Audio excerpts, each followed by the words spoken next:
এবার কি বলল মোদি? गारंटी बाबू की बोलें, घर घर में हम बिना पैसा में विद्युत देगा।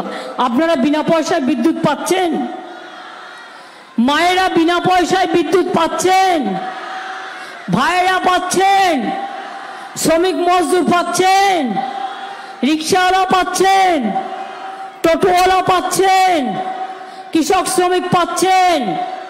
তাহলে এত বড় মিথ্যে কথা কেন বলবে? 420 नो गारंटी। এবার আপনারা বলুন, বলছে बिना पैसा में हम गैस दे रहा है, দিচ্ছে বিনা পয়সায় গ্যাস। গ্যাস কত দিয়ে কিনতে হয় এখন? 1000 টাকার উপর দিয়ে কিনতে হয়। এ তো দেখছি গ্যাসের থেকেও বড় গ্যাস বেলুন। গ্যারেন্টি 420। খবরদার ছোবেন না, চুলেই 440 ভোল্ট।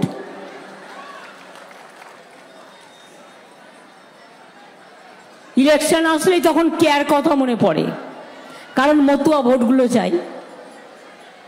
ইলেকশন আসলেই এনআরসির কথা মনে পড়ে, কারণ মানুষকে ভয় দেখাতে হবে, সম্প্রদায় সম্প্রদায় ভাগ করতে হবে।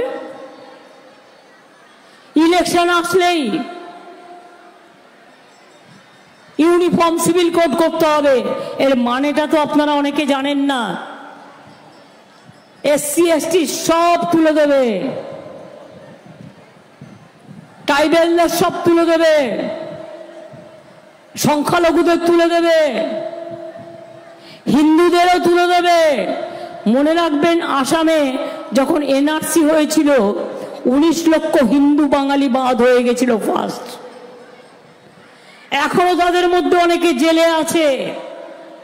কদিন আগে আমি গিয়েছিলাম তাদের দুঃখের কথা শুনতে। সুতরাং Modi guarantee 420, Modi guarantee 420, Modi guarantee 420, Modi guarantee no guarantee. এবার জিজ্ঞেস করতেই পারেন আমায়, দেশে কি চলছে? আজকেও বিএসএফ একজনকে গুলি করেছে রায়গঞ্জের বর্ডারে, আর গুলি করেই বলবে ওর হাতে বোমা ছিল, নয় কিছু ইল্লিগাল কিছু নিয়ে আসছিল, মানে নিজে একটা হাতে ঢুকিয়ে দেবে।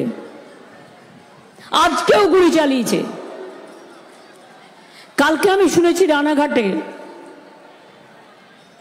দত্তফুলিয়া বর্ডার এরিয়া বিজেপির টোটোগুলো, টোটোর মধ্যে বিজেপির ভ্যান পতাকা লাগিয়ে বিএসএফ এর লোকেরা তাদের নিয়ে যাচ্ছিল ভোটার কেন্দ্রে। আমি টোটো ভাইদের অনুরোধ করব, চিরকাল বিজেপি থাকবে না, আর আপনাকে করে খাওয়াবেও না। আপনার যা প্রাপ্য আপনি নিজের জন্য অর্জন করুন, বিজেপির ফাঁদা পাতে পা দেবেন না। কারণ যারা এগুলো করবে তাদের বিরুদ্ধে পুলিশ তো কেস করবেই। এটা to violate the model code of conduct.